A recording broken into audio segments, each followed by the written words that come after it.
क्या हो रही है?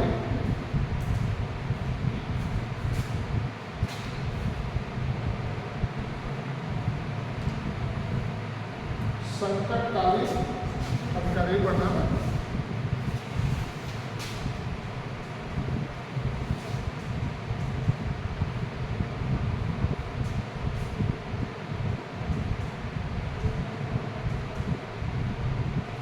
सबसे तो हमारे संविधान में कितने अधिकार, कितने संकट की बात की गई है? हमारे संविधान में कितने संकट की बात की गई है? ज़्यादा सोचो, नहीं आता है? बताओ इससे वाली कौन कौन सा?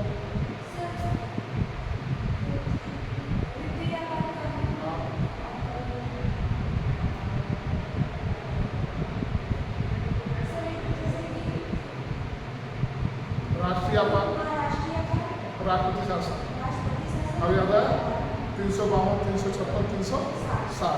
अब आ गया है ना? देखो ये कर रहा है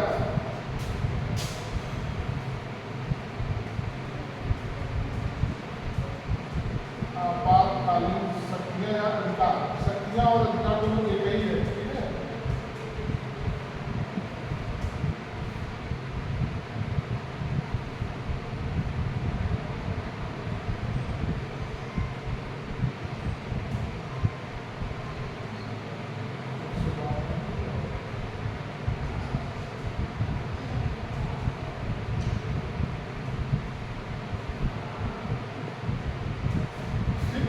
मैं याद आ गया। अब इसमें दो तीन बात। 352 क्या होता है? ये इसको कहते हैं राष्ट्रीय आपात।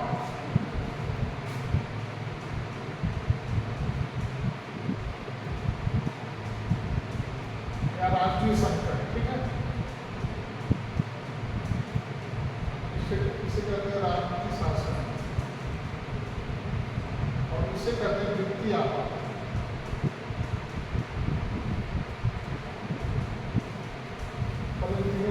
आपको बताते रहे 352 जो राष्ट्रीय आपात होता है, ये जैसे हमारे देश में हमारे पूरे भारत का संविधान एक ही, ठीक? अब मान लीजिए हमारे जो देश की सीमा है, पहले इसमें दो चीज़ें थी कि पहले एक था कि आंतरिक विद्रोह, फिर वो बाहरी आक्रमण। मान लीजिए हमारे देश के बाहर या हमारे सीमा में जैसे चीन हो गया, पाकिस्तान हो गया, श्रीलंका हो गया, जैसे जो पड़ोसी हमारे देश हैं, तो अगर ये हमारे देश पे किसी तरीके का संकट, कोई युद्ध हो जाता है, कोई और किसी तरीके का आपात आ जाता है, तो अनुच्छेद 352 के तहत राष्ट्रपति के पास यह अधिकार है, वह राष्ट्रीय आपात घोषित कर सकता है। यह पूरे भारत में भी हो सकता है और पार्टिकुलर उस एक क्षेत्र में भी हो सकता है जहाँ पर इस तरह की संभावना है। जैसे मान लीजिए कि हमारे पड़ोसी देशों में अधिकतर लड़ाई हमारी पाकिस्तान से हुई है, अधिकतर आक्रमण हम लोग का, उन लोग का, तो उधर का जो संकट है उससे पाकिस्तान के क्षेत्र में जो हमारा देश आता है, देश का जो भाग आता है, उधर संकट ज़्यादा होने की संभावना होती है। जैसे जम्मू कश्मीर, पंजाब, दिल्ली, ये सब उधर से सटे हुए हैं। गुजरात हो गया, महाराष्ट्र हो गया, जो पाकिस्तान से सटे हुए एरिया है। तो अब अगर ऐसी कोई संभावना आती है, जिससे लगता है कि हमारे देश पर कोई बाहरी आक्रमण का संकट होने वाला है, मान लीजिए कि अभी एक देश में ये पता लग गया है कि जम्मू कश्मीर में पाकिस्तान हमला करने वाला है, ठीक? तो राष्ट्रपति के पास दो बातें हैं, हमला करने वाला है, अब उसको करने के लिए आप कैबिनेट बुलाएंगे, संसद बुलाएंगे, कैबिनेट बुलाएंगे, तब तक कितना टाइम लग जाएगा? संसद में जब सत्र चलता है तो सारे सांसद को होना जरूरी है। जब सत्र नहीं चलता तो सारे सांसद कहाँ हैं? कोई यहाँ है, कोई वहाँ है। तो कुल मिला के अगर हम संवैधानिक प्रक्रिया का प्रयोग करेंगे तब तक क्या हो जाएगा? देर हो जाएगा, पता लगा वहाँ पर परमाणु बम लगा टाइट है, ठीक? तो वहाँ पर बात आती है कि तुरंत आपको एक्शन लेना है। तो राष्ट्रपति क्या करेगा? राष्ट्रपति के पास यह अधिकार दिया गया है, यह शक्ति दी गई है, तो तुरंत उस क्षेत्र में जहाँ पर ऐसी संभावना है या पूरे भारत में ऐसी संभावना है तो वह राष्ट्रीय आपात लगा देगा। मतलब हमारा देश संकट में है, देश पे भारी आक्रमण होने वाला है। ऐसी कंडीशन में होता क्या है कि राष्ट्रपति तीनों सेनाओं को आदेश देता है कि आप एक्टिव हो जाइए, सक्रिय हो जाइए। मतलब कि यहाँ पर सत्र बुलाने की, कैबिनेट बुलाने की, मंत्रिपरिषद की, मंत्रिमंडल की जरूरत नहीं है। यह राष्ट्रपति का क्या है, शक्तियाँ हैं, अधिकार है। इसमें होता क्या है कि उस क्षेत्र में जहाँ पर राष्ट्रीय आपात लग जाता है वहाँ की मूल अधिकार, जो आपका मूल अधिकार है, 2 अधिकार छोड़ करके 20 और 21, एक दैहिक स्वतंत्रता और एक अभिव्यक्ति 19 को छोड़ करके सारे मूल अधिकार आप क्या हो जाते हैं, स्वतः निर्मित हो जाते हैं। जैसे हमने आपको बताया है कि कहीं भी आना जाना आपका मूल अधिकार है, कुछ भी बोलना आपका मूल अधिकार है, कोई व्यवसाय करना आपका मूल अधिकार है, कहीं किसी भी प्रकार का संघ या समिति बनाना आपका मूल अधिकार है। लेकिन जब राष्ट्रीय आपात लगता है तो ये सारे के सारे जो आपके मूल अधिकार है क्या हो जाते हैं, स्वतः निर्मित हो जाते हैं। सिर्फ 2 अधिकार ऐसे हैं जो आपके जिंदा रहने वाले जो हैं वो अधिकार आपको बचा रहेगा कि ये आपका एक मूल अधिकार काम करेगा। ये जो 352 की बात होगी। राष्ट्रपति शासन, अब राष्ट्रपति शासन तो जानते हो क्या होता है, कोई बताए, और आप तुम से सुनना चाह रहे हैं। मैं जानती हूँ, नाम सुनी हूँ नहीं, प्राची नाम सुनी हूँ, तुम साथी बताओ, साथी क्या होता है, कुछ बताओ, टूटी फूटी भाषा में बताओ। हमें जानना चाह रहे हैं कि तुम लोग कुछ जान रहे नहीं सुना। राष्ट्रपति शासन क्या होता है?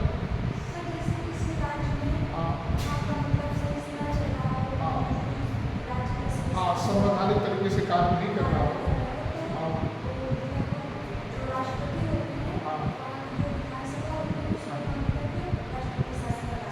ठीक है, जैसे होता क्या है कि हमने आपको बताया है कि हर प्रदेश में एक राज्यपाल होता है। राज्यपाल भारत सरकार का एजेंट होता है। किसका एजेंट होता है? भारत सरकार। मतलब कि मुख्यमंत्री के कार्यों का रिपोर्ट राज्यपाल देता रहता है कि ये जो मुख्यमंत्री है कैसा मुख्यमंत्री है, ठीक है कि नहीं ठीक है, काम अच्छे से कर रहा है कि नहीं कर रहा है। अगर मुख्यमंत्री संवैधानिक कर्तव्यों के हिसाब से संवैधानिक तरीके से कार्य कर रहा है तो ठीक है, और संवैधानिक चीज़ों से आप राज्य की व्यवस्था को, कानून व्यवस्था को, लॉ एंड ऑर्डर को नहीं संभाल पा रहा है तो राज्यपाल क्या करेगा, एक रिपोर्ट भेज देगा किसको, राष्ट्रपति को। यहाँ पे जो मुख्यमंत्री है यह ठीक से कार्य नहीं कर पा रहा, इसको बर्खास्त किया। ठीक, तभी आप देखते हो कि मुख्यमंत्री लोग राज्यपाल को बड़ी सेवा, बड़ा सम्मान करते हैं, जब चाहे तुम्हारी। आप देखिए 2 बातें हैं, आपका प्रदेश सही चल रहा है कि नहीं चल रहा है उससे मतलब नहीं है, मतलब इससे है राज्यपाल की रिपोर्ट से है। जैसे मान लीजिए कि अभी प्रदेश में, अभी आप देखे होंगे कि बीच में तो मामला ठीक था, अभी इसमें अपराध कुछ ज़्यादा हो रहे हैं। अभी इस समय अपराध, हत्या, रेप, छेड़खानी, दुनिया भर की चीज़ें ज़्यादा हो रही हैं। तो कुल मिला के कानून व्यवस्था माना जाएगा कि ठीक नहीं है। अभी राज्यपाल गई थी गोरखपुर परसों, पता नहीं फेसबुक पर पढ़ती हो, कुछ चलाती हो कि सिर्फ रीड लिखती हो, तो राज्यपाल को मुख्यमंत्री को कह क्या है, चूँकि जो योगीनाथ हैं इनका भाई घर तो इनका उत्तराखंड है, मूल निवास कहाँ है इनका, उत्तराखंड है, लेकिन गोरखपुर पीठ के ये जो नाथ संप्रदाय के वहाँ पे वो पीठ है, उसी को गोरखपुर, ठीक है। तो गोरखपुर में राज्यपाल गई और कही, ये कह के आई है परसों या नरसों की बात है कि मुख्यमंत्री के जब क्षेत्र में ये मतलब ये हालत है तो प्रदेश की क्या हाल हो सकती है। मतलब मुख्यमंत्री को इस पर सोचना चाहिए, उन्होंने कहा। किसने कहा? राज्यपाल ने। मतलब कि जो मुख्यमंत्री का घर है एक तरीके से गोरखपुर, जब वहाँ पर ये व्यवस्था है या यहाँ की व्यवस्था ठीक नहीं है तो और प्रदेश क्या, मतलब कुल मिला करके नकारात्मक स्टेटमेंट। अगर यही चीज़ 2-3 बार 4 बार अगर राज्यपाल बोल दे या लिख के राष्ट्रपति को भेज दे तो उत्तर प्रदेश में क्या हो जाएगा, विधानसभा भंग कर दी जाएगी और राष्ट्रपति शासन लागू हो जाएगा। राष्ट्रपति शासन लागू में होता क्या है कि प्रदेश की जो शासन व्यवस्था है वो समाप्त हो जाती है।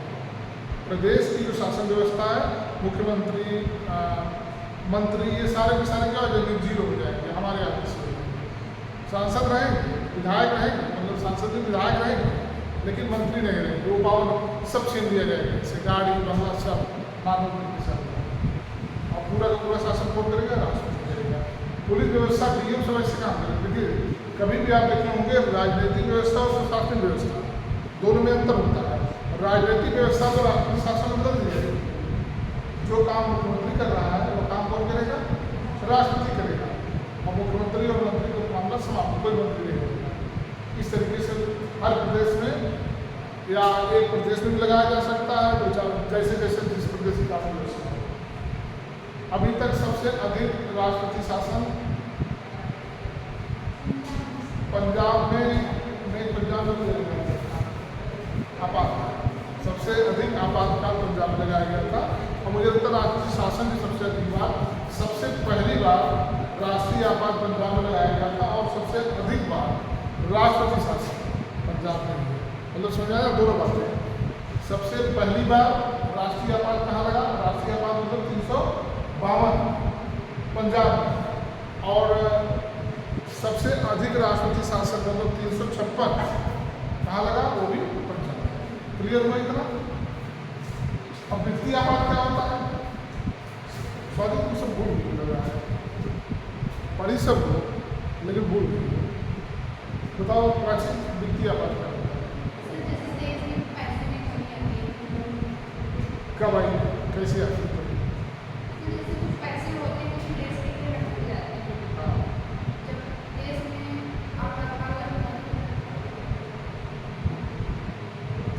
समझाओ तो नहीं समझाओ।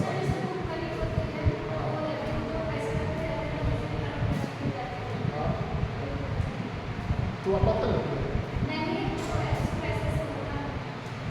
स्वयं तो बताओ।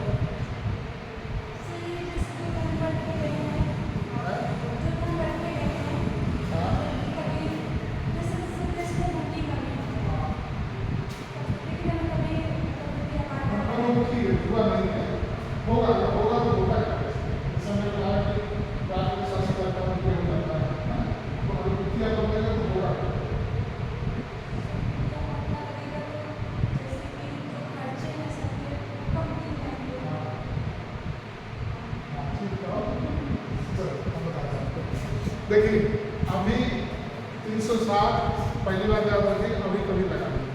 ठीक है।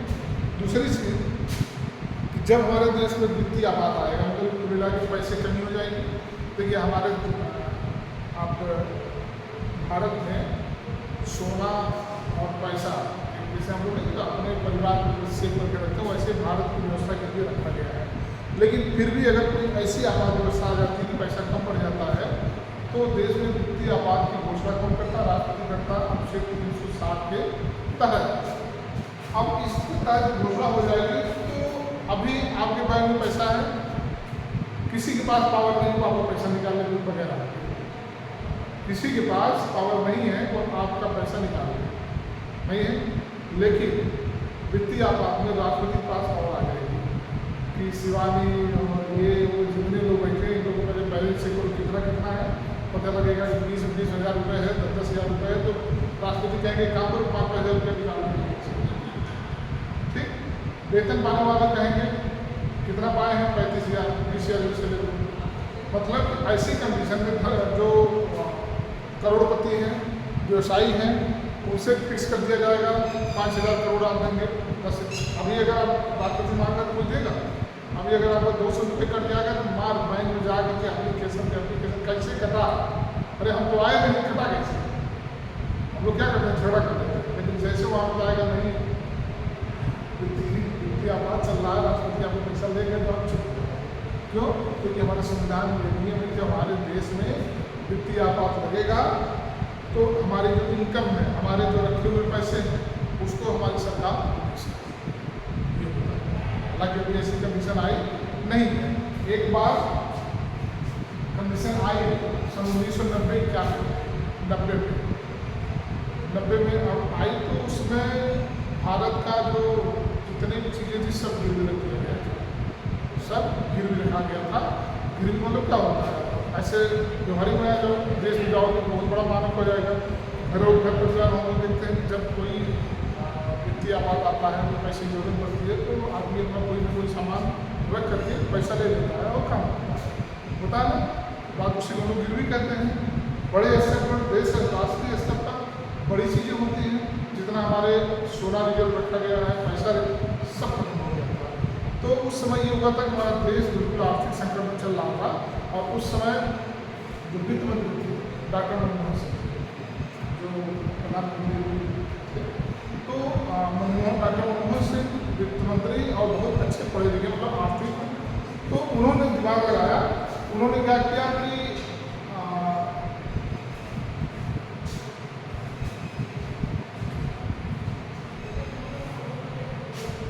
उन्होंने 3 चीज़ें किया, उदारीकरण,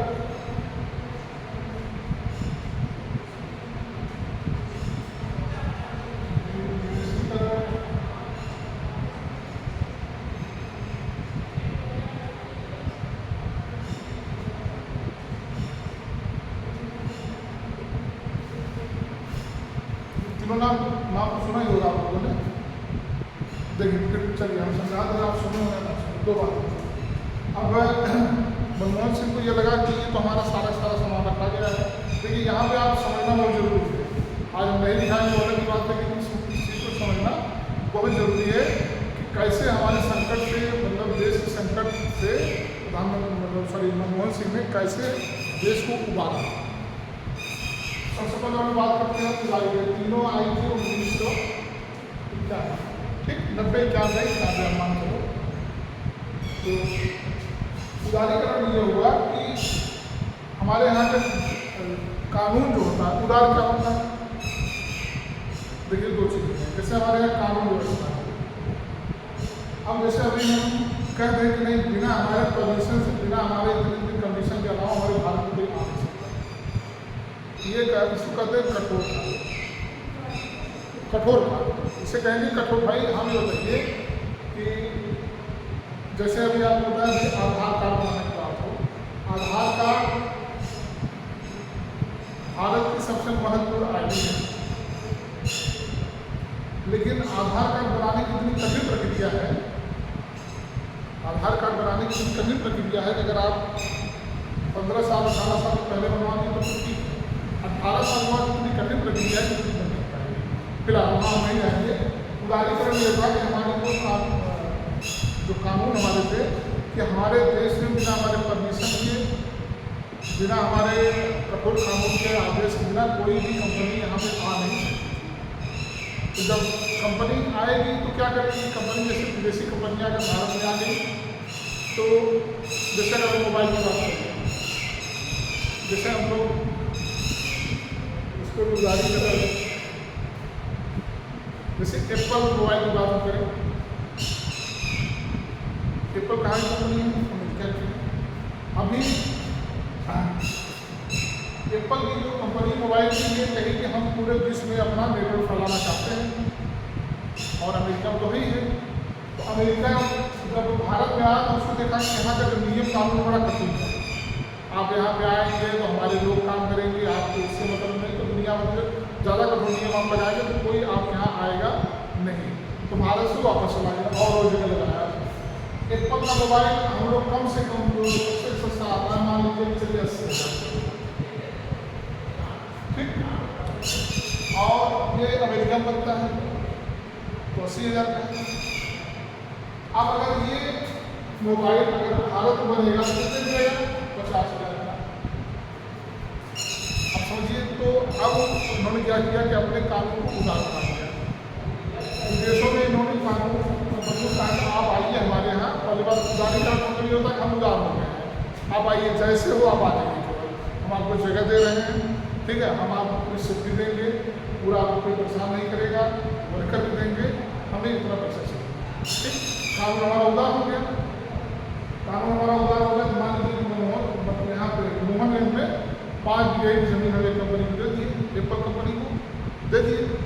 अब एप्पल कंपनी यहाँ पे आ गई, 5 बीघे का किराया भारत सरकार ने कहा कि हमको हर साल 500 करोड़ चाहिए। मान लीजिए अगर भारत सरकार की बात हो रही तो 200-500 बात नहीं कह रही, 500 करोड़ रुपये में भाड़ा चाहिए।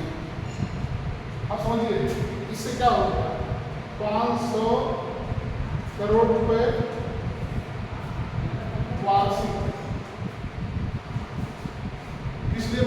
केवल कंपनी लगाने के लिए, केवल कंपनी लगाने के लिए।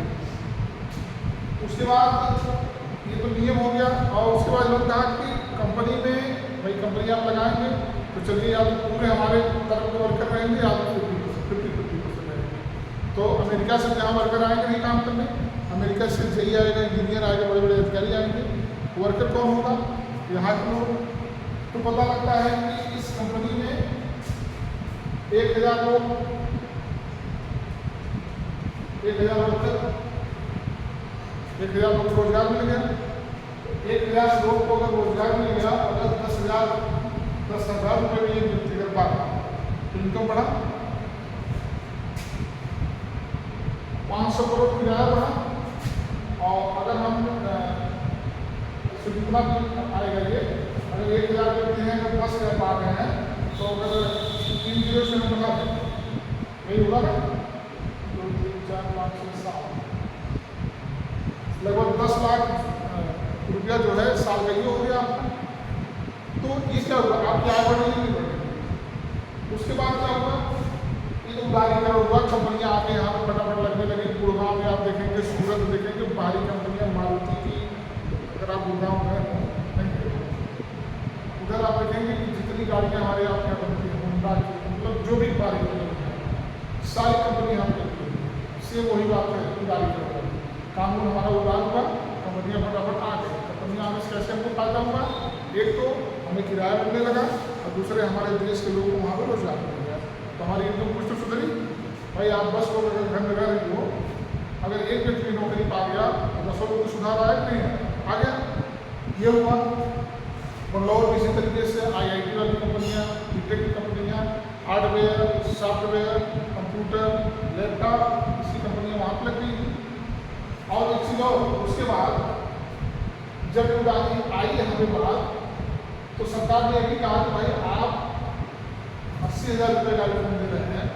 80 अगर आप अमेरिका से मंगा रहे हैं तो 80,000 का आ रहा है। क्यों? क्योंकि टैक्स भी लग जा रहा है, टैक्स भी 20 से 25,000 रुपये टैक्स लग जा रहा है।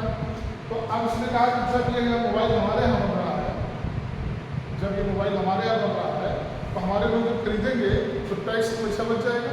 तो 25 से 30,000 रुपये आपका ये बच गया। तो जो मोबाइल आप 80,000 रुपये ले रहे थे कितने मिलता? 50,000 से 30,000 रुपये ये भी बचा। देखिए ध्यान देखिए कहाँ से आया पैसा। ये चीज़ें हो गई। तो जगह जगह कंपनियाँ लगी, लोगों को रोजगार मिला, तो कुछ पैसे का इनकम बढ़ा। ठीक, अब ये होता है निवेशीकरण या विनिवेशीकरण। मालूम है क्या होता है निवेश? निवेश क्या होता है? पैसा लगाना। हाँ, पैसा लगाना। जैसे मान लो कॉलेज है, कॉलेज को नहीं लेते हैं, किसी भी कंपनी को देख लेते हैं। अगर मान लीजिए कि जैसे हमारे भारत में कोयला कंपनी है, कोयला कंपनी, तो सरकार ने कहा कि हम अपनी कोयला कंपनी बेच रहे हैं। तो अब उसमें क्या होगा कि बाहरी कंपनियां जो भी इसमें पैसा लगाना चालू करती हैं। भारत की जो कंपनी पहले से यहाँ पे थी, जैसे तेल की कंपनी हो गई, कोयला की कंपनी हो गई, कपड़े की कंपनी हो गई, BSNL मोबाइल जो अपने सरकारी को नंबर आता है ये, तो इसमें क्या हुआ? बाहरी कंपनी में निवेश किया। निवेश के लिए एक शब्द, जैसे मान लीजिए कि कोई कंपनी है, कोई कंपनी मान लीजिए 1,000 करोड़ रुपए की है, 1,000 करोड़ रुपए, ठीक है। और अब आपको चलाने की स्थिति में आप उसकी नहीं है, आपकी कंपनी बंद होने वाली है, समाप्त होने वाली है, तो आप क्या करेंगे? इसको आप बेचने का ऐलान करेंगे। ठीक, तो अब बेचने का ऐलान आप करेंगे तो एक आदमी को 1,000 करोड़ रुपए का कंपनी ले नहीं पाएगा। तो आप क्या करेंगे? 3-4 लोग आप ग्रुप डाल देंगे। तो वो कहेगा, सरकार कहेगी कि ऐसा करके नहीं है, 500 करोड़ का हमारा मामला रहेगा और हम 500 करोड़ बेच रहे हैं। तो 500 करोड़ में मान लीजिए 2 लोग मिल के ले लिए, 2 लोग मिल के ले लिए। जब 2 लोग मिल के नहीं लिए तो सरकार को 500 करोड़ देंगे ना, सरकार को 500 करोड़ देंगे, भाई निवेश किए ना। अब क्या था, जब यह 1,000 करोड़ का मामला था, 1,000 करोड़ का मामला था, यहाँ कमाई कितनी हो रही थी? 2400। अब ये कहें कि चलिए भाई अब आपको 500 करोड़ आप लगाए हैं, इसका जो 50% है फायदा आपको, सरकार को क्या फायदा हो गया? पहली बात ये 500 करोड़ रुपया तुरंत आ गया, निवेश हुआ। अब आपकी हालत इतनी खराब है कि आप कंपनी चला नहीं सकते, तो 2-4 साल आपको कम से कम आपको सामान तो मिलता है भाई। आप जैसे आप घर में गाड़ी रखी हो, ठीक है, आपकी गाड़ी खड़ी है, आप चलाने कंडीशन में, गाड़ी खराब हो रही है, तो आप किसी को कहेंगे एक काम करिए भैया, गाड़ी के मालिक वही रहूँगा, 3 साल के लिए, 5 साल के लिए, 2 साल के लिए गाड़ी आप यूज करिए और हमें महीने का कुछ आप देते रहिए 1000-2000 रुपये, ठीक है। इससे आपको फायदा क्या होगा? इससे आपको क्या फायदा होगा? फायदा हुआ कि नहीं हुआ? क्या हुआ? गाड़ी जो खराब हो रही थी खड़े खड़े, वो गाड़ी आपकी चल रही है, गाड़ी के मालिक आप ही हैं, और महीने का 100, 200, 500 आपको कुछ आपका इनकम हुआ।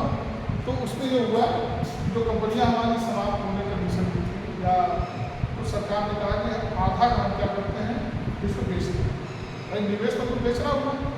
तो लोगों ने, बड़े बड़े विदेशी कंपनियों ने, अरबपतियों ने, पूंजीपतियों ने उस कंपनियों में अपना क्या किया, 20%, 30% जिसका जैसे सामर्थ्य था इतना लोगों ने निवेश किया। और निवेश से फायदा ये हो गया कि हमारा एक तो हमारी सामान बच गई, और दूसरे हमें 500 करोड़ रुपया तुरंत मिल गया, तुरंत मिला।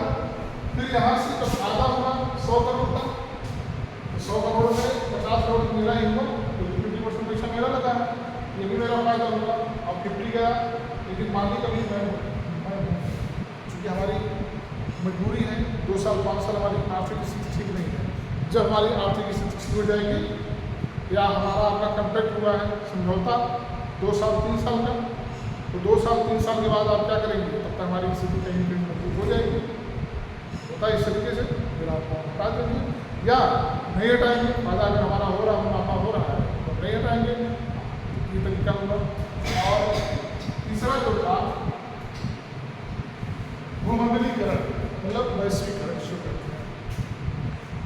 ये एक तरीके से बात हो रही है कि जो उदारीकरण विनिवेशीकरण है, पहले केवल भारत के लोग ही भारत में निवेश करते थे, भारत के लोग ही भारत में निवेश करते थे, लेकिन भूमंडलीकरण मतलब ये होता है विश्व के पूरे देश, जितने 204, 8, 5 जो भी देश है, सबको छूट दे दिया गया कि आप आइए हमारे यहाँ, हमारे यहाँ निवेश करिए, मोबाइल बनाइए, हमारे यहाँ निवेश करके आप कार बनाइए, हमारे यहाँ निवेश करके आप मतलब जो भी आपकी कंपनी है आप निवेश करिए, और हमारा कानून उदार हो गया और हमें आप पैसा दीजिए। नहीं, अगर क्रेडिट नहीं बना पा रहे हैं तो मेरे पास जो कंपनियाँ हैं उसमें आप निवेश करिए, और परसेंटेज पर निवेश करिए, हमें पैसा दीजिए। इस तरीके से उस समय का हमारा जो भारत था, धीरे धीरे 2-4-5 साल में क्या हुआ, आर्थिक स्थिति हमारी मजबूत हो गई। तो ये सही तरीका है, इसलिए दिमाग लगाना, कभी पैसा अगर बढ़ाना हो ऐसे ही करना। आप देखे होंगे कि जो पश्चिम जो लोग हैं, मतलब जो जिसको हम लोग कहते हैं कि जहाँ पर पूंजीवादी समाज का विकास हुआ, जहाँ पर लोग पढ़े लिखे हैं, जहाँ पर लोग धनाढ़ लोग, वहाँ आप देखेंगे वहाँ मंदिर मस्जिद नहीं है, और वहाँ लोग छुट्टी नहीं मानते, अपने काम के प्रति, अपने कर्म के प्रति इतने ईमानदार होते हैं कि उनका ही मानना है कर्म ही पूजा है, कर्म ही सेवा है, कर्म ही पूजा है, नो मंदिर नो मस्जिद। सारे लोग परफेक्ट हैं, नौकरी कर रहे हैं, अच्छे अच्छे पूंजीपति हैं, करोड़पति हैं, तो उनका उनका और सिद्धांत है कि धन से धन कमाना। हमारे यहाँ भैया धन से धन कमाओ तो सब कहेंगे देखो बहुत देखो वो ब्याज पैसा खाता है। एक गाँव में जो टेंडेंसी बन गई है कि ब्याज पैसा खाना होता है ना, और लेकिन जो ये बड़े लोग हैं, आप लोग कम पढ़ेंगे तो वो लोग, हम लोग बैंक में पैसा रखते हैं 2 लाख 3 लाख 5 लाख इनकम के लिए अकाउंट नहीं होगा, लेकिन कभी आएगा। तो हम लोग क्या करते हैं, 5 लाख रखते हैं, उसको रोक देते हैं, अच्छा हमारे गाँव में 5 लाख है बहुत है, और उस 5 लाख के घमंड में हम लोग किसी की कुछ कर देते हैं, किसी मार डालेंगे, किसी की ग्रोथ हम देंगे। पूंजीपति लोग क्या करते हैं, 5 लाख रुपये आप अगर बैंक में रखते हो, पढ़ा के आ रहे हैं, चले गए तो वापस 5 लाख रुपया अगर आप 5 लाख अगर आप अकाउंट में रखें सेविंग खाता, ठीक समझ लो, कोई पैसा होगा दिमाग लगाना तुमको, 5 लाख अगर आपके खाता में बैंक में रखा हुआ है, आप वो देकर खुश होते हैं, तो साल भर का आपको मिलेगा कितना? 3 से 15,000, कितना होगा? 15,000। और अगर आप इसको 1 साल की अवधि में देते हैं, 1 साल की, तो आपको मिलेगा 8 से 40,000, 8% ब्याज मिलता है एफडी का, मतलब 8% मतलब 7.8 ऐसे कुछ है, मोटी मोटा 8 मान लो, 7.5 मान लो, तो कितना हो गया? 8% के हिसाब से 8 से 40, अब तेरा 35,000 मान लो, ठीक है। ये कितना था? 15,000, जो मुस्कुरा रहे हैं, फायदा हो रहा है, नुकसान हो रहा है, ठीक। लेकिन अगर हम 1 साल की एफडी कर दिए तो 40,000 रुपये हमें एक्स्ट्रा मिल गया, और इस 40,000 में कम से कम 2-3 बच्चे अगर पढ़ रहे हैं तो उनकी फीस आप साल भर की दे देंगे। समझा हमारी बात को? और हम लोग करते क्या है, इसको फिर डेली खाता में रखते हैं, पहले देखते हैं कि कितना पैसा है, ये खरीद दूँगा, इतना पैसा है इसको जेल करा दूँगा, इतना पैसा है ये इससे जैसा मैं कपड़ा ले लूँगा, यही लोग सोचते हैं। और जो बड़े लोग हैं वो इस काम नहीं करते, वो सीधा पैसे से पैसा उठाते हैं, पैसे से पैसा। तो क्या होता है? इस 5 लाख से 1 साल में 40,000 बना, अगर 5 साल तक आपने इसको रख दिया तो 4 बच्चे 20, 2 लाख हो गया, हुआ कि नहीं हुआ? तो ये इसे कहा जाता है पैसे से पैसे बना। जो अमीर लोग होते हैं जिसमें हमको लगता है कि यार इतना पैसा कैसे कमा लिया, तो बिजनेस से इतना पैसा कोई नहीं कमाता है, दिमाग से कमाता है। और उसके बाद ये प्रश्न यहाँ पे तो कुल मिला करके ये जो जिस भी चीज़ की पढ़ाई होगी, जैसे कि जो पढ़ाई होगी, तो डॉक्टर मनमोहन सिंह बहुत ही योग्य और बहुत ही विशेषज्ञ थे, उन्होंने इस तरीके से हमारे देश को उबारा।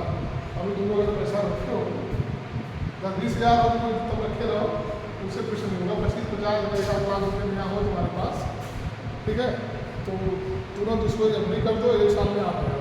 2 लाख रखी तो 16,000, इस तरह कर दो, पैसा बढ़ता रहेगा। ये वो क्लियर हुआ है ना? उदारीकरण, देखो 20 मिनट में हम लोग थोड़ा ऊपर देखते हैं। उदारीकरण, निवेशीकरण और भूमिकरण, दोनों मतलब समझ आ गया। और ये सही चीज़ है कि आप ये तो देश के ऊपर लागू हुआ, अगर हम लोग इस चीज़ को अपने ऊपर लागू करेंगे बिल्कुल आगे परफेक्ट। हाँ, एक चीज़ और आप एक सवाल मुझे पूछ सकते हैं कि सर क्या ये नियम, क्या ये आगे चल रहा है? आप लोग पूछ सकते हैं। देश हमारा ऊपर गया तो क्या ये चल रहा है? तो ये बताइए, जिस चीज़ से आपको फायदा होता है आप उसको जल्दी खत्म करना चाहेंगे? नहीं खत्म करना चाहिए, आगे चल रहा है। अभी आप देखेंगे, पढ़े होंगे कि मोदी रेलवे बेच दिए, BSNL बेच दिए, LIC बेच दिए ना। बेचने का मतलब क्या होता है? पूरा नहीं बेच सकते, इतना इतना बेचे कि लोग अभी पैसा बेचे, लेकिन कैग जो होता है, कैग CAG, ये पूरे देश का लेखा जोखा रखता है। आप प्रधानमंत्री से लेकर के राष्ट्रपति की बात करना दिया है। प्रधानमंत्री चूँकि कार्यपालिका का प्रमुख वही है, कितना लेन देन करते हैं वो सारी की सारी रिपोर्ट जो होती है कैग में सम्मिलित की जाती है। तो मोदी ने क्या किया, बेचा तो इन चीज़ों को बेचा, तो रेलवे को, BSNL को, LIC को, सबको बेचा, लेकिन उसका हिसाब नहीं दिया, उसका पैसा नहीं दिया। और ऊपर से RBI से 5 लाख करोड़, RBI से 5 लाख करोड़ का लोन भी ले लिए। तो देखो, हम ये नहीं कह रहे हैं, ये तो बहुत बड़ी बात है कि हम लोग 5 लाख करोड़, हम लोग 5 लाख रुपये मिल जाए तो हम उनको BTC भी छोड़ देंगे। 5 लाख रुपये मिल जाएंगे, कहीं और से BTC हो जाएगा 2 साल के बाद, तो 5 लाख की तो बहुत बड़ी बात है। तो कैग ने कहा था कि जो भी अगर आप ये जो चीज़ें हुई थी, ये पूरा कैग में रजिस्टर, मतलब कि जो भी फायदा और नुकसान हुआ तो हमारे देश के संज्ञान है। मतलब कैग, आप ऐसे समझो, कैग एक रिपोर्ट होती है जो हर साल संसद में पेश की जाती है। इसलिए ये दिखाने के लिए कि हमने इतना चीज़ बेचा, उतना खरीदा, इतना आया और उतना गया। तो जो बजट होता है वो अलग होता है, बजट तो पूरे साल भर का होता है।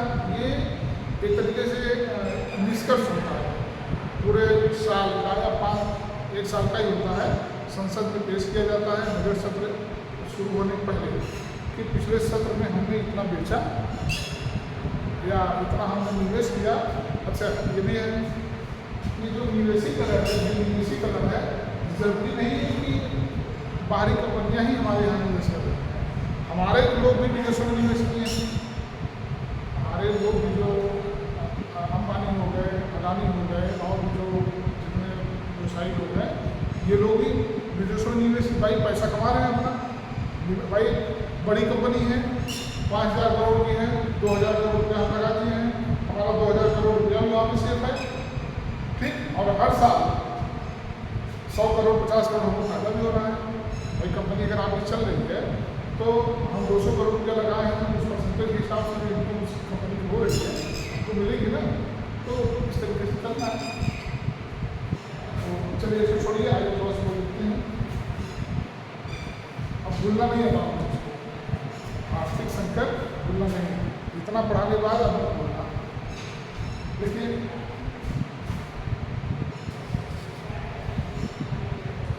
राष्ट्रपति के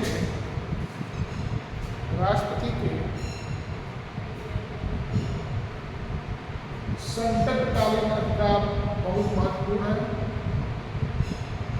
संकटकालीन अधिकार बहुत महत्वपूर्ण है।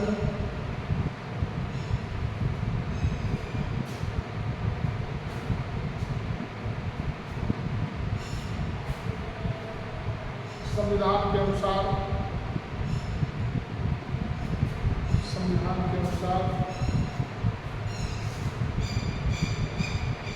संकट 3 प्रकार के होते हैं।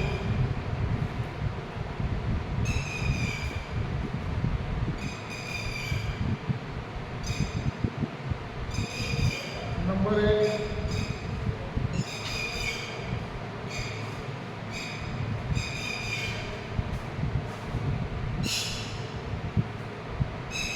युद्ध,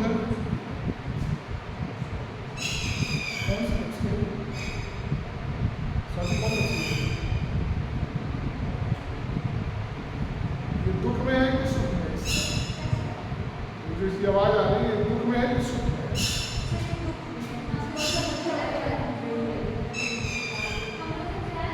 हमको लगता है कहीं रिक्शा चल रहा हो। क्या लिखे? नंबर 1 क्या लिखे? देखो, हाँ नंबर 1 युद्ध, कौमा, आंतरिक अशांति अथवा बाहरी आक्रमण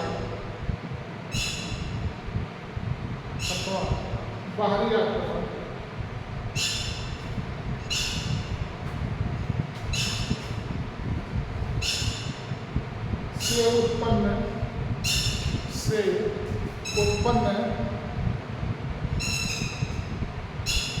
राष्ट्रीय संकट या राष्ट्रीय आपात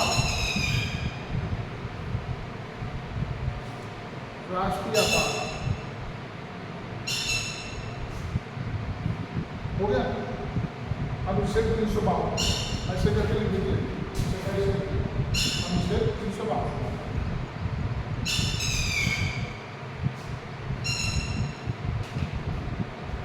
नंबर 2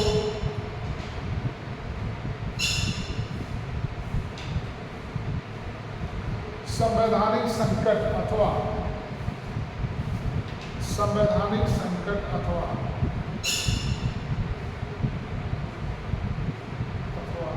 राष्ट्रपति शासन।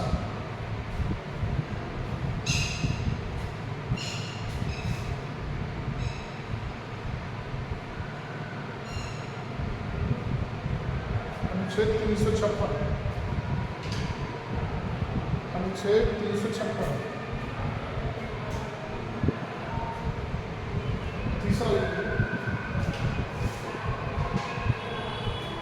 वित्तीय या आर्थिक संकट।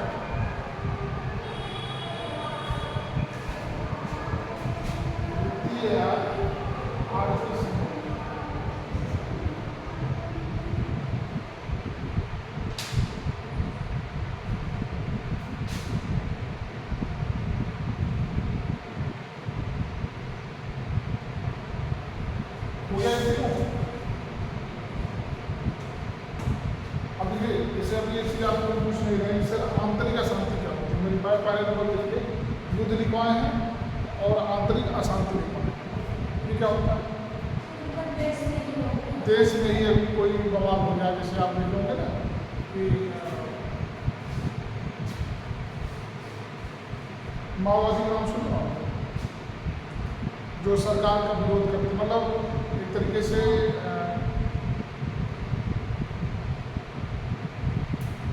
उसका नाम है, वो अपनी सरकार चलाना चाहते हैं।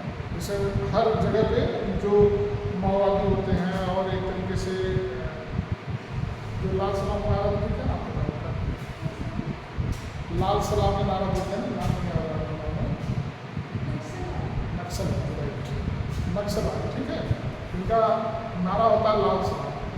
ये कहते हैं कि ये सरकार से नाखुश रहते हैं, मतलब सरकार का हमेशा विरोध करते हैं। क्यों? क्योंकि उनके लोग, उनके पीढ़ी के लोगों को सरकार क्या करती है, जैसे सरकार में कुछ उनकी कमियाँ होती हैं। जैसे दो बातें हैं, सरकार कहती है हम विकास के लिए सब काम कर रहे हैं, जैसे मान लीजिए कि यहाँ पे आप सब लोग रह रहे हैं और सरकार भी कहते हैं सबको हम यहाँ से हटाएंगे, यहाँ पे एयरपोर्ट बनाएंगे, ठीक। अब चलिए ठीक है, आपको लालच देंगे, यहाँ से आपको विस्थापित कर दिया है, कहाँ पे? फूलपुर पे। और आपका जैसे ही ये गिरा फिरा घर पर पूरा करके कहें, फिर आप लोग कोई ध्यान नहीं देता, यहाँ एयरपोर्ट बन जाता है, सरकार अपना कमाने लगती है। तो आप क्या करेंगे? विरोध करेंगे, हम लोग बूढ़े हो जाएंगे, हम लोग बच्चे विरोध करेंगे, तो सरकार क्या करेगी? ये अक्सर आप देखेंगे जो जंगली राज, जहाँ पे जंगल ज़्यादा पाए जाते हैं, क्योंकि सरकार विकास के लिए जंगल, बहुत जंगल कटवा डाले, और जो जंगलों में रहते हैं उनका एक तरीके से जंगल ही आवास होता है, ना उनके पास पानी होता है, ना आने जाने का कोई साधन होता है, तो वो उनका वही मेन रहता है। और ठीक है, अगर आप विकास किए तो उनको विस्थापित किए, तो उनका मतलब एक मुआवजा होना चाहिए, एक सम्मानित जीवन जीने के लिए उनकी जो चीज़ें होती हैं उनको उपलब्ध होना चाहिए। तो ऐसे में क्या होता है, नक्सलाइट हो जाते हैं, सरकारी संपत्ति को नुकसान करना, सरकारी अधिकारी, मतलब कुल मिलाकर सरकार को दुश्मन बन जाते हैं। तो कभी कभी इतनी ज़्यादा दुश्मनी बन जाती है कि आंतरिक अशांति बन जाती है। भाई अभी बताइए, जैसे जम्मू कश्मीर को ले, अब अगर वहाँ पे या तो छत्तीसगढ़ ले लें, छत्तीसगढ़ सबसे नक्सलाइट एरिया है, हाँ हाँ, हमने क्या बताया कि जितने लगभग जंगल वाला असम आप देखेंगे, पूरा का पूरा वहाँ पे आप देखिए पूरा जंगल ज़्यादा है। छत्तीसगढ़ आप देखेंगे, तो यहाँ पे क्या है कि ये लोग जब सरकार का जब ये लगता है कि नहीं ये ज़्यादा हावी हो गया, तो हमारे देश में क्या हो जाती है, आंतरिक अशांति फैल जाती है, जिसको हम लोग घर में कलह कहते हैं। घर में 4 लोग हैं, झगड़ा हो गया है, अब चारों हाथ लगा बैठे, ये सो जाए तो मैं इसकी मूड़ी दबा दूँ, और ये सो जाए तो मैं इसका, तो क्या हो जाएगा, घर में अशांति हो जाएगी, आप सोएंगे, वो सोएगा, वो झगड़ा होगा, एक तरीके से क्या हो जाएगा, आपका घर संकट में रहेगा। तो सेम बात यही होती है, इसी कहा जाता है आंतरिक अशांति। जब हमारे देश में भी ऐसी कभी कोई कंडीशन आती है, तो माओवादी होते हैं, नक्सलवादी होते हैं, जब ये सरकार पे हावी होने लगते हैं, तो जो सरकार और उनका जो तालमेल है जो गड़बड़ हो जाता है, तो संकट पैदा हो जाता है। इसी को हम कहते हैं कि 352 के तहत देश में युद्ध हो गया हो, आंतरिक अशांति हो गई हो, और बाहरी आक्रमण होने की आशंका हो या संभावना हो, ऐसे कंडीशन पे राष्ट्रपति अनुच्छेद 352 के तहत राष्ट्रीय आपात व्यवहार क्लियर हो। और दूसरा लिखा है संवैधानिक आपात या राष्ट्रपति शासन, ये हो गया, और तीसरा ये 3 हो गया ना। पहले लिखो, पहले ऑप्शन देखिए, ऊपर ही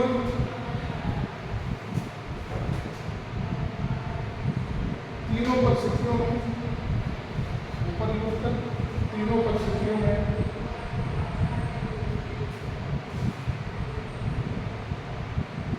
राष्ट्रपति संकट काल की घोषणा कर सकता है, संकट काल की घोषणा कर सकता है।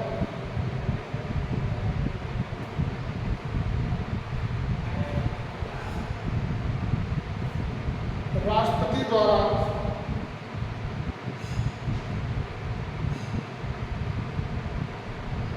यह संकट काल की घोषणा,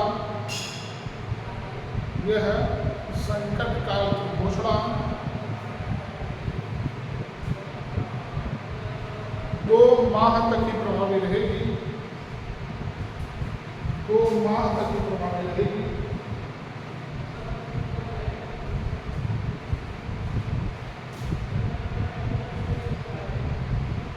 और अगर इसे और आगे बढ़ाना है, अगर इसे और आगे बढ़ाना है तो संसद द्वारा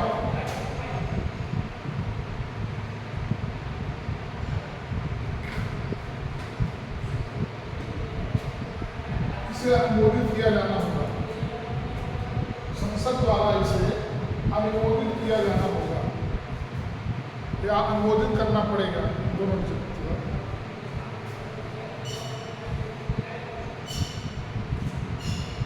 इसका क्या मतलब हुआ? स्वाति बताओ भाई, आप तुम बोल नहीं रही हो, चित्रा पूछो, इसका क्या मतलब बताओ? तुम लोग बताती रहोगी, थोड़ा पढ़ाने में अच्छा लगेगा ना। इसका क्या मतलब हुआ? बताओ उसमें। देखो जितना यहाँ पढ़ाने में तैयार हो जाएगा उतना आप अकेले पढ़ेंगे तो तैयार नहीं, इसलिए हम आपसे बात पूछते हैं। क्या मतलब है?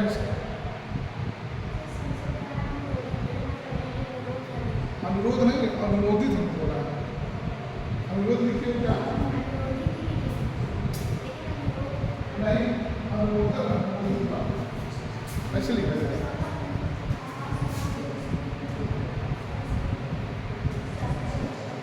अनुमोदित, ठीक। देखो चलो हम बताते हैं आपको, बताओ स्वयं बताओ इस लाइन का मतलब क्या होगा कि, हाँ कोई बताए। हाँ पहला हमने आपको बताया, देखिए ये आपात की बात है, संसद चल नहीं रहा है, संसद हम बुला नहीं सकते, ठीक।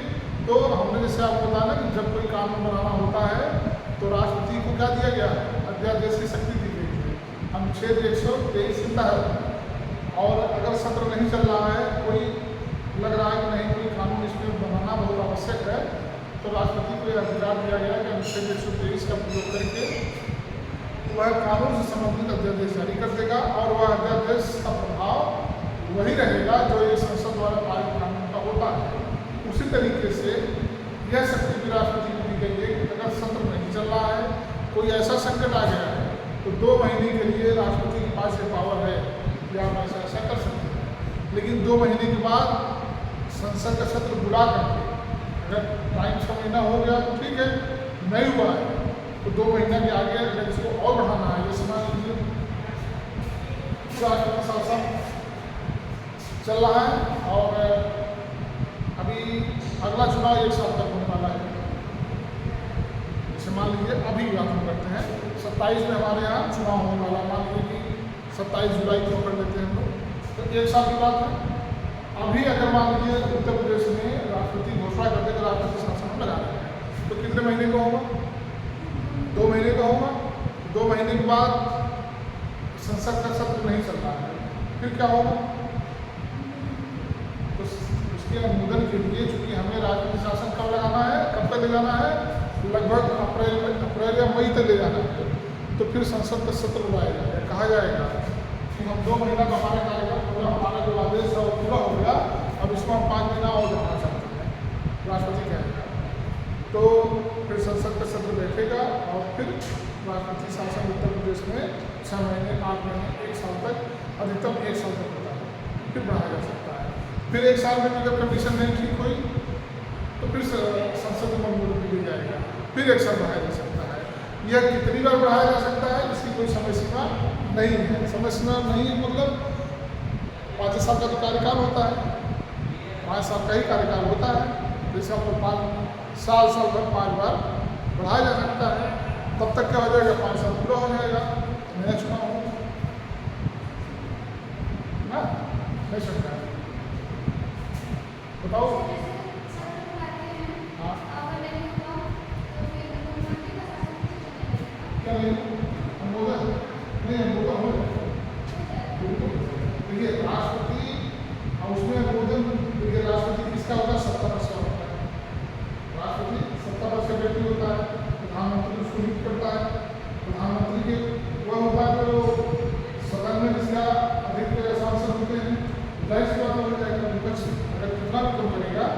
भाई विपक्ष यही करेगा ना कि हम वोट नहीं देंगे, लेकिन सत्ता पक्ष साले वोट देंगे, हो जाए वो अनुमोदन हो जाता है, उसमें कोई दिक्कत नहीं होती है, उसमें कोई दिक्कत नहीं होती है। उसमें बल्कि दिक्कत सत्ता पक्ष की होती है। विपक्ष तो और तैयार रहता है हाँ जल्दी से और बढ़ाया जाए मुख्यमंत्री का जो राष्ट्रीय शासन है, मतलब कि अनुमोदन होना अनिवार्य होता है। अनुमोदन ये होता है कि अनुमोदन हो ही जाता है, मतलब राष्ट्रपति की जब बात आती है तो राष्ट्रपति की बात कोई काटता नहीं है, वो अनुमोदन हो जाता है। अब अगर ये कहोगी कि सब नहीं हुआ तो बातें हैं, अनुमोदन होना जरूरी है, भाई बात तो सही है, सवाल सही है कि अगर अनुमोदन नहीं हुआ तो, अगर अनुमोदन नहीं हुआ तो ये राष्ट्रपति शासन जो 2 माह के बाद अगर अनुमोदन नहीं होता तो राष्ट्रपति शासन भी समाप्त हो जाएगा, फिर तुरंत क्या करना होगा, चुनाव करना पड़ेगा, फिर चुनाव, नया चुनाव, क्योंकि विधानसभा भंग है, राष्ट्रपति शासन में नहीं रहेगा तो देश कैसे चलेगा। भाई घर का मालिक मुझे कहीं बाहर जाता है तो किसी के ऊपर जिम्मेदारी दी जाता है, मैं जा रहा हूँ आप देखना, अगर वो भी नहीं देखेगा तो घर कैसे चलेगा, किसी न किसी जिम्मेदारी लेनी पड़ेगी। तो अगर अनुमोदन नहीं होता है तो राष्ट्रपति शासन समाप्त हो जाएगा और विधानसभा तो पहले से भंग है, फिर चुनाव आयोग से किया जाएगा। इसमें कौन मुख्य चुनाव आयोग, मुख्य चुनाव आयुक्त कौन है, ज्ञानेश कुमार, ठीक।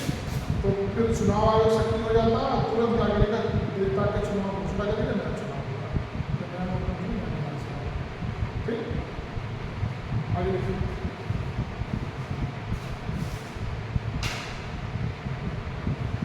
युद्ध अथवा नहीं ऐसे राष्ट्रीय आपात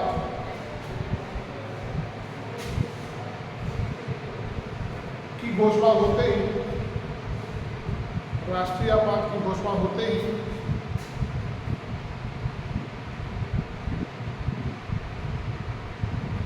राज्य सरकारों के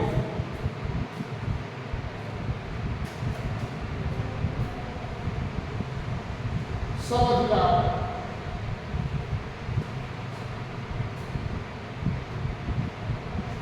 संघ सरकार के हाथ में आ जाते हैं।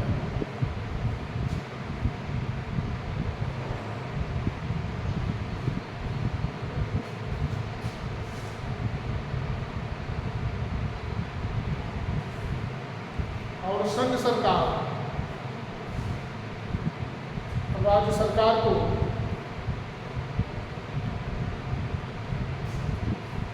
कोई भी आदेश दे सकती है।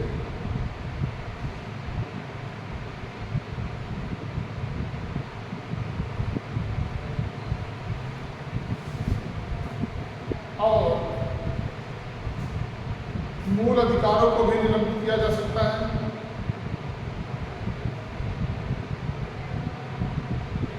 मूल अधिकारों को भी निलंबित किया जा सकता है।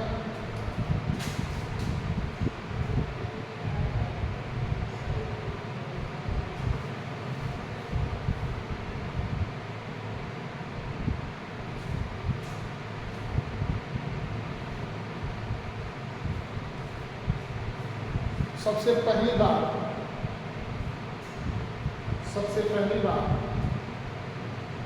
राष्ट्रीय आपातकाल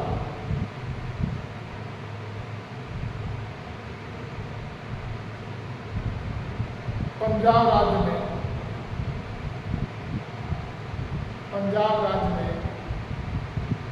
लगाया गया।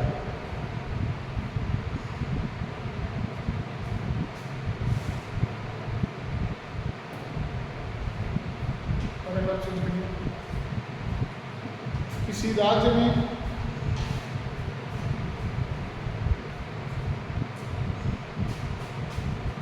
संवैधानिक संकट उत्पन्न होने पर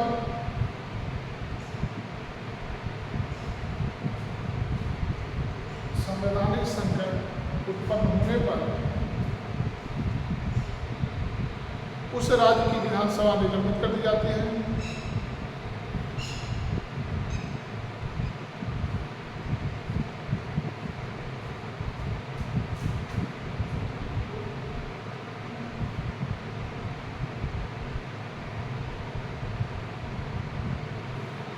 और उस राज्य का शासन राष्ट्रपति ले लेता है, और उस राज्य का शासन राष्ट्रपति ले लेता है।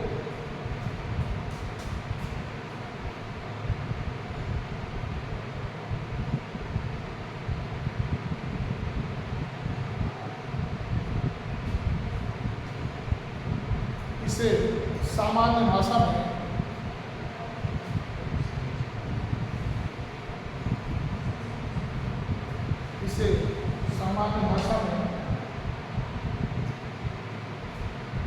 राष्ट्रपति शासन कहा जाता है।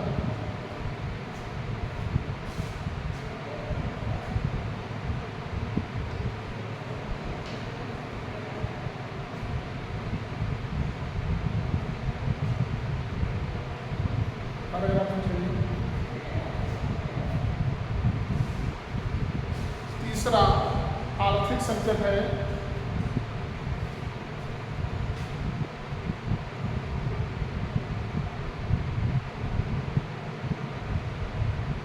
ऐसे संकट की स्थिति में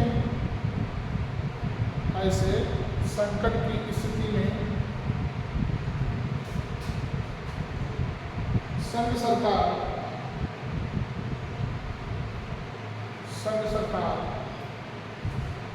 सरकारी कर्मचारियों के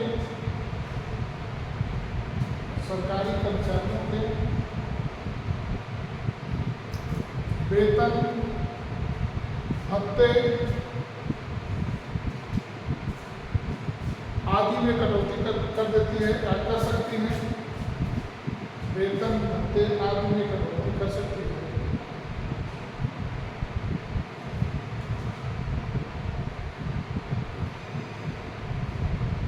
अभी तक भारत में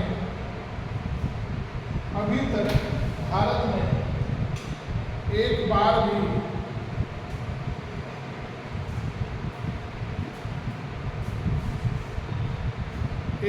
भी वित्तीय संकट लागू नहीं हुआ है।